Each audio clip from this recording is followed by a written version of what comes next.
जय हिंद दोस्तों। पाकिस्तान का जो सो कॉल्ड डिफेंस मिनिस्टर जो है ख्वाजा आसिफ, वो अभी बोल रहा है, उसने एक स्टेटमेंट दिया है कि भाई तालिबान जो है वो भारत का पपेट है।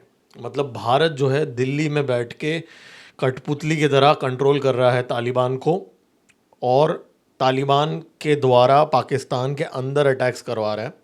ठीक है, ऐसी रिडिकुलस क्लेम पाकिस्तान ने किया और उल्टा तालिबान के ऊपर वही एलिगेशन लगा दिया जो तालिबान ने पाकिस्तानियों के बारे में बोला था। इतना ही नहीं, कुछ अपडेट्स आज हैं कि भाई टर्की के जो इन्वेस्टिगेटर्स हैं वो पहुंच गए ढाका एयरपोर्ट में। अब टर्की और चाइना और यूके और ऑस्ट्रेलिया के कुछ इन्वेस्टिगेटर्स वहाँ पे इन्वेस्टिगेशन कर रहे हैं कि भाई 18 टन का न्यूक्लियर मटेरियल कहाँ गायब हो गया, कैसे जल गया। और पाकिस्तान का प्रीचर जो है हाफिज़ सईद का जो बंदा है वो अब जाके चिकन स्नेक के पास, मतलब जो सिलीगुड़ी कॉरिडोर के पास जाके वहाँ पे भाषण देने लग गया है। ठीक है, और इस्कॉन के ख़िलाफ़ बहुत बड़ी साजिश रची जा रही है। पूरा इस्कॉन को बैन करने के लिए झूठा इल्ज़ाम लगाया गया है एब्डक्शन का। अब खुले आम जेनोसाइड की बातें हो रही है बांग्लादेश के अंदर इस्कॉन के लोगों के अगेंस्ट, हिंदुओं के अगेंस्ट। और इसको बहुत सारे बांग्लादेश के खुद के जो लोग हैं, जर्नलिस्ट्स हैं, वो खुद इसको अपोज कर रहे हैं। जो वहाँ के इवन जो मुस्लिम्स हैं वहाँ के, वो भी इसको अपोज कर रहे हैं, बहुत सारे जो हैं।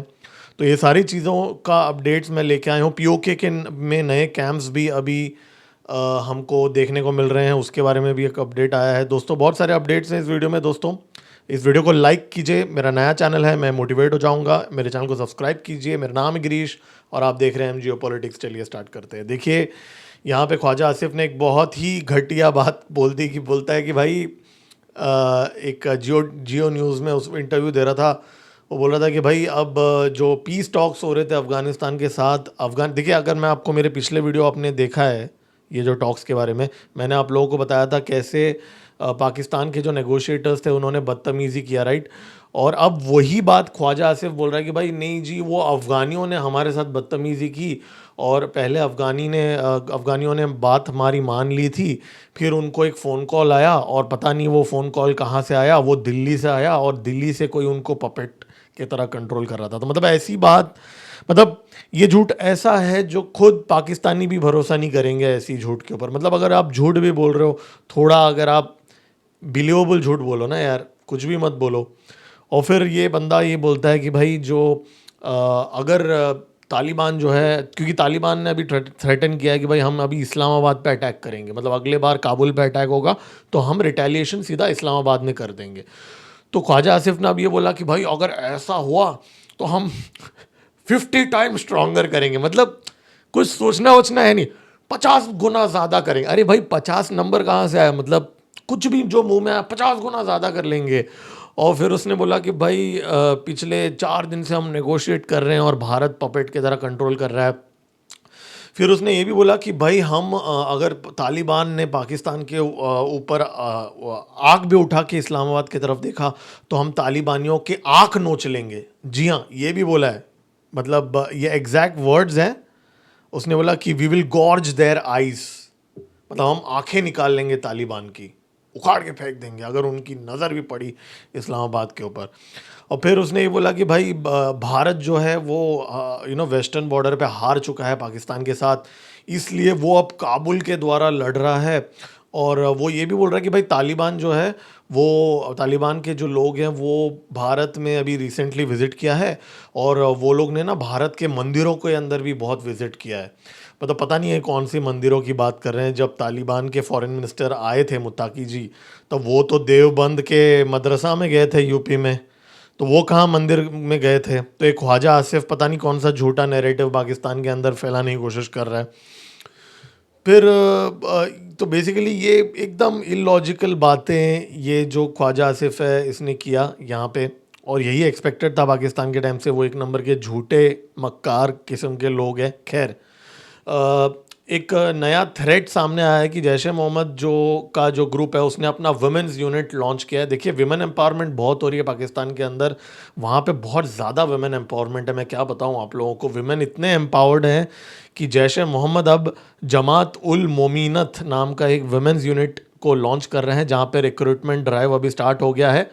सीवी वगैरह रेज्यूमे वगैरह वो लोग ने इनवाइट किया है, अगर आप लोग को भी किसी टेररिस्ट वगैरह को अप्लाई करना हो वहाँ पे वो लोग एक्सेप्ट कर रहे हैं। और फिर वो लोग बोल रहे हैं कि भाई जो जमात उल मोमिनत जो है, ये बाय द वे ये यूनाइटेड नेशंस का लिस्टेड ग्रुप है, जैश ए मोहम्मद बाय द वे, ठीक है। यूनाइटेड नेशंस का जो ट्रम्प बैठा हुआ है ना न्यूयॉर्क में, वहाँ का लिस्टेड टेररिस्ट ग्रुप है जैश ए मोहम्मद, ये मैं नहीं बोल रहा हूँ, यूनाइटेड नेशंस का है। फिर वो लोग अभी क्या कर रहे हैं, बहवालपुर के अंदर एक नया कॉम्प्लेक्स, नया तो नहीं है बट मरकाज़ उस्मान अली कॉम्प्लेक्स के अंदर वापस उन्होंने अब ट्रेनिंग और इंडोक्ट्रिनेशन स्टार्ट कर दिया है। और ये इन्होंने ऐसा रूल्स वगैरह बनाया कि भाई 4 से 5 विमेंस का पूरा टीम होगा, ये है वो है, इनका ट्रेनिंग होगा। और ये जो कैंप्स हैं ये चला रही हैं जो भारत ने भवालपुर में और जो टेरर कैंप्स में अटैक किया था, उसके अंदर जो टेररिस्ट मारे गए थे उनके वाइफ्स और सिस्टर्स को यहाँ पे इंक्लूड किया है इन लोगों ने। और फिर वो बोल रहे हैं कि भाई पहले इनको 15 दिन का एक ट्रेनिंग दिया जाएगा, दूरा ए तबरीत, जहाँ पे पूरा ब्रेन वॉश किया जाएगा उनको जिहाद के लिए। और फिर उसके बाद में वो बोल रहे हैं कि एक बार वो ग्रेजुएट हो गए, मतलब जी हाँ ऐसा वर्ड वो यूज़ कर रहे हैं कि ग्रेजुएशन भी होता है इसमें, तो ग्रेजुएट होने के बाद फिर उनको भेजा जाएगा दूरा, पता नहीं आयात उल निसा करके कुछ है।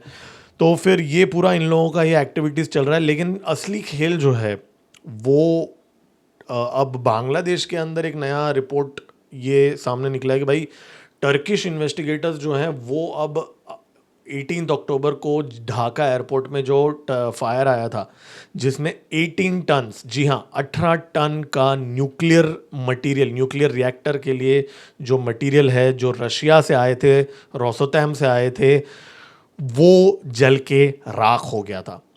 और ये न्यूक्लियर मटेरियल जो है, जो रशिया का मटेरियल जो ढाका एयरपोर्ट के अंदर जला था, उसकी इन्वेस्टिगेशन करने के लिए टर्की के इन्वेस्टिगेटर्स अब बांग्लादेश के अंदर आ चुके हैं। और चाइना के भी इन्वेस्टिगेटर्स हैं, यूके और ऑस्ट्रेलिया से भी इन्वेस्टिगेटर्स आगे आने वाले हैं, लेकिन टर्की वाले जो हैं वो ऑलरेडी आ चुके हैं यहाँ पे। अब ये जो इन्वेस्टिगेशंस हैं, ये इन्वेस्टिगेशंस अभी ये सर्टन करने, अभी ऑफिशियली देखिए रोपपुर न्यूक्लियर प्लांट जो है पबना के अंदर जो है, वहाँ पे जो न्यूक्लियर मटेरियल जो था वहाँ पे जाने वाला था, राइट। और उसी टाइम पे, मतलब जब वो माल वहाँ था उसी टाइम पे आग लग गया। तो अब जो टर्की की जो टीम है वो ढाका के इंटरकॉन्टिनेंटल होटल में है, माना जा रहा है। अभी ये भी हो सकता है कि टर्की के जासूस भी हों इसके अंदर, या वी डोंट नो, या सीआईए के लोग भी हो। तो यहाँ पे जो बांग्लादेश की तरफ से जो वो लोग बोल रहे हैं, वो लोग बोल रहे हैं जी हमने इनको सिर्फ इसलिए बुलाया कि भाई हमारा जो फायर सेफ्टी नॉर्म्स सब बराबर है कि नहीं वो देखने के लिए हमने टर्की से लोगों को बुलाया। मतलब बेवकूफ़ समझ रहे हो क्या लोगों को।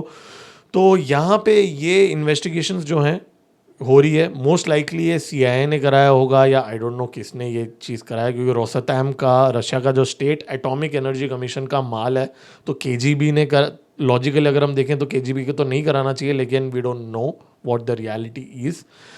लेकिन जो पाकिस्तान का जो हफीज़ सैद का जो एक प्रीचर है वो भारत और बांग्लादेश के बॉर्डर के आसपास पहुंच गया है। इलाही ज़हीर नाम का एक जनरल सेक्रेटरी है, मरकाज़ी जमायत का बंदा है, राजशाही में लैंड हो गया वो। और रंगपुर, लाल मुनीरहत और नीलफामारी, ये 3 जगहों पे ये बंदा विज़िट कर चुका है। इसको एयरपोर्ट पे पूरा रिसीव भी करने आए हैं वहाँ पे लोग। और ये तीनों एरियाज़ जिनकी नाम मैंने आपको लिए हैं, ये तीनों हमारे जो चिकन्स नेक का जो कॉरिडोर है उसके पास है। और जो एक फेक न्यूज़ भी रिसेंटली आया था कि भाई भारत ने ऑलरेडी कब्ज़ा कर लिया है, वाइडन कर लिया है उसको, वो मोस्ट लाइकली फेक ही है, क्योंकि अभी ये लोग तो खुद जा रहे हैं वहाँ पे। तो एनीवेज, तो यहाँ पे ये जो टेररिस्ट है ये रंगपुर, लाल मुनीरहत और नीलफामारी में जाके वहाँ पे वो विज़िट कर रहा है। अब ये विज़िट के साथ साथ बहुत सारे और लोग भी, अभी ये वही, बाय द वे ये वही बंदा है जिसने बोला कि भाई सारे ज्यूज़ और क्रिश्चियंस को मार देना चाहिए, क्योंकि वो हमारे दोस्त कभी नहीं रह सकते। और ये बंदा जो है ये बैंड है यूके में, इसको अलाउड ही नहीं है इस समय इतना ऐसा टाइप का टेररिस्ट वाला आदमी को यहाँ पे रिसीव किया जा रहा है। और और यहाँ पे लेकिन ये अकेला नहीं है, अब जाकिर नायक भी बांग्लादेश में आने वाला है। जी हाँ, अगले महीने जाकिर नायक जो भारत से हमने उसको बाहर निकाल के फेंका था पीस टीवी जो चलाता है, जो मलेशिया में आई थिंक उसने रेफ्यूजी लिया, वो भी वहाँ पे आ रहा है। तो जितने भी ये जो टेररिस्ट एक्सट्रीमिस्ट वाले लोग हैं, पाकिस्तान आर्मी के भी जो लोग हैं, ये सारे लोग पिछले 3 से 4 महीने के अंदर बांग्लादेश के अंदर जा रहे हैं। लेकिन और इसका इफ़ेक्ट दिख रहा है हमें, क्योंकि जो बांग्लादेश के अंदर अब जो rights and risks analysis group जो है, उन्होंने पूरा प्रोटेस्ट स्टार्ट कर दिए हैं। जो मोहम्मद यूनुस जो है वहाँ का इलीगल रूलर, उसके खिलाफ। तो ये लोग बोल रहे हैं कि भाई अंसरुल्लाह बांग्ला टीम जो है और बांग्लादेश आर्मी, ये लोग सब मिल के रिलीजियस माइनॉरिटी को के खिलाफ साजिश कर रहे हैं। और इन्होंने ये चीज़ के बारे में भी बात की कि भाई ये लोग इस्कॉन को बैन करने के लिए बोल रहे हैं, वो भी एक झूठे केस को लेके। अब वो झूठा केस क्या है वो मैं आप लोगों को बताऊंगा। देखिए, ट्विटर पे भी ये बात एक्सपोज हुई है। एक्चुअली यहाँ पे क्या हुआ है कि 28 अक्टूबर को जो बांग्लादेश में जो बहुत सारे पॉलिटिकल लीडर्स हैं, उन लोगों ने इस्कॉन के खिलाफ प्रोटेस्ट स्टार्ट कर दिए बांग्लादेश के हर जगह पे, चित्तोग्राम से लेके सारे जगहों पे। और अब वो प्रोटेस्ट क्यों स्टार्ट किए, वो उसके पीछे उनको कोई रीज़न चाहिए था, राइट? ऐसे ही तो प्रोटेस्ट नहीं कर सकते। तो वहाँ पे एक न्यूज़ एक्सपोज हो गया है कि एक इमाम जो है, जो टेररिस्ट एक्सट्रीमिस्ट ग्रुप से लिंक्ड है बांग्लादेश में। बाय द वे, ये मैं नहीं बोल रहा हूँ, ये बांग्लादेश का खुद का न्यूज़ रिपोर्ट है, ब्लिट्स करके। वहाँ पे सलाउद्दीन शोएब चौधरी जी ने ये लिखा है आर्टिकल। तो उन्होंने ये बोला है कि भाई जो बांग्लादेश का एक इमाम है, उसने अपनी खुद का किडनैपिंग का ड्रामा किया है। जी हाँ, खुद का किडनैपिंग का ड्रामा किया है और बोला कि भाई इस्कॉन वालों ने मेरे को किडनैप कर लिया। और उसका जो बेटा है, ये जो बंदा जो है इतना बेवकूफ़ सा दिख रहा है फ़ोटो में, इसका जो बेटा है, वो उसका जो बेटा जाके यहाँ पे हेट स्पीचेस दे रहा है कि देखो जी, मेरे बाप को अगवा कर लिया इस्कॉन वालों ने। तो ऐसी घटिया और चाइल्डिश एलिगेशन इन लोगों ने बनाया। लेकिन फिर बांग्लादेश का जो पुलिस है, वहाँ का तोंगी का जो पुलिस है, वो लोग ने फिर वहाँ पे सीसीटीवी कैमरास इन्वेस्टिगेट किए। और फिर वो देख के उनको फिर मालूम पड़ा कि भाई ये बंदा तो आराम से खुद के पैरों में चल के बाहर गया अपने घर से, तो किडनैप नहीं हुआ। तो बांग्लादेश के अंदर इस समय ऐसे भी बहुत बड़ा एक तबका है, मैं ये नहीं बोलूँगा कि बहुत मेजॉरिटी है, भले माइनॉरिटी तबका है, जिसके अंदर मुसलमान भी हैं और वहाँ के हिंदूज़ भी हैं। एक परसेंटेज है जो आज भी बांग्लादेश के अंदर लॉ एंड ऑर्डर मेंटेन करके रखे हैं। तो बांग्लादेश के पुलिस ने इसको पकड़ लिया है। ये बंदा फेक न्यूज़ फैला रहा था इस्कॉन के ख़िलाफ़। तो अभी भी होप है, थोड़ा सा होप है, ज़्यादा नहीं है। पर्सनली मुझे लगता है कुछ होप नहीं है, लेकिन एक 5% तो होप है कि बांग्लादेश के लोग अभी भी सुधर सकते हैं। लेकिन ये जो इंसिडेंट है, ये मुझे थोड़ा सा होप देता है कि अभी भी थोड़ा बहुत लॉ एंड ऑर्डर अभी भी है बांग्लादेश के अंदर। तो ये भी तो बांग्लादेश का जर्नलिस्ट है ना, ये जिसने एक्सपोज किया है इसको। तो ये बंदा पूरी तरीके से एक्सपोज हो गया। लेकिन यहाँ पे पॉइंट यहाँ पे ये है कि जैसे ही ये किडनैप हो गया, तो इसका जो बेटा है वो भाषण देने लगा कि भाई भारत के ऊपर ग़ज़वा हिंद करना चाहिए और इस्कॉन के लोगों को मार डालना चाहिए ओपनली, मतलब सड़कों में ओपनली बांग्लादेश में ये बोल रहा था। मतलब यार, तुम्हारा बाप अगर अगवा हुआ है तो उसका भारत के अंदर ग़ज़वा हिंद करने से क्या लिंक है भाई? कुछ तो दिमाग लगाओ। मतलब इसका मतलब क्या है कि इसको कोई और इंस्ट्रक्शंस दे रहा है। अब वो पाकिस्तान का आईएसआई है या वहाँ का जो रेडिकल ग्रुप्स है, जमात वाले, मुझे नहीं पता, लेकिन कोई तो था इसको जो प्रोत्साहन दे रहा था ना। तो इस्कॉन के ख़िलाफ़ यहाँ पे बहुत बड़ी साजिश हो रही है, हिंदूज़ के ख़िलाफ़ वहाँ पे बहुत ज़्यादा साजिश हो रही है। लेकिन खैर, ये तो एक बात है। लेकिन पीओके को लेके एक नई रिपोर्ट सामने आई कि भाई 120 मिलिटेंट्स जो हैं वो 6 लॉन्च पैड्स में लॉन्च होने के लिए तैयार है। 20-20 के ग्रुप्स बना चुके हैं। अब उनका जो नया स्ट्रैटेजी ये है कि भाई पिछले बार उन्होंने देखा कि भाई हम लोग बड़े बड़े कैंप्स अगर बना रहे हैं, जैसे 2016, 18-19 में जो हुआ सर्जिकल स्ट्राइक्स, और फिर हमने जो जो किया, और इनफैक्ट अभी ऑपरेशन सिंदूर में भी जो हमने किया, उसमें क्या था कि बहुत सारे बड़े बड़े कैंप्स थे ना, मतलब इकट्ठे बहुत सारे टेररिस्ट थे। तो अब पाकिस्तानियों ने ये सोचा कि यार अगर हम 100-150 लोगों को एक साथ रखेंगे तो भारत जो है वो उसके ऊपर मिसाइल गिरा के, बॉम्ब करके सबको एक साथ मार डालेगा। तो इसलिए चलो हम एक काम करते हैं, सबको छोटे छोटे टुकड़ियों में रखेंगे। तो अब पाकिस्तान क्या कर रहा है, जो लॉन्च पैड जो हैं 10-10, 20-20 के गुट बना के, अकॉर्डिंग टू जी न्यूज़ का रिपोर्ट है, अगेन ये भी पब्लिकली अवेलेबल इन्फॉर्मेशन है।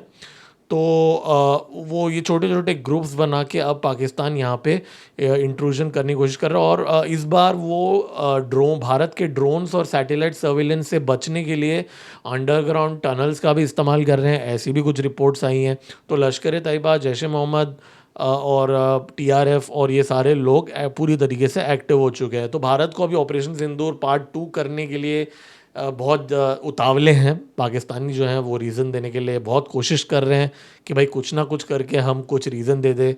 और अगर ऐसा होता है तो भारत तो पूरी तरीके से तैयार है। जो मेरे पिछले वीडियो के अपडेट्स में मैंने आप लोगों को बताया कि कैसे त्रिशूल का एक्सरसाइज हो रहा है इस समय, कल से स्टार्ट हो रहा है त्रिशूल गुजरात और राजस्थान में।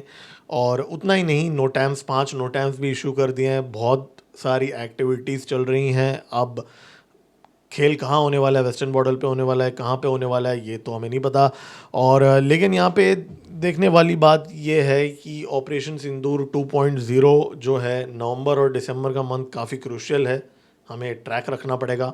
मैं इसको ट्रैक करते रहूँगा। मिलते हैं मेरे अगले वीडियो में। दोस्तों इस वीडियो को लाइक कीजिए, मैं मोटिवेट हो जाऊँगा। मेरा नया चैनल है, इस चैनल को सब्सक्राइब कीजिए, सपोर्ट बनता है।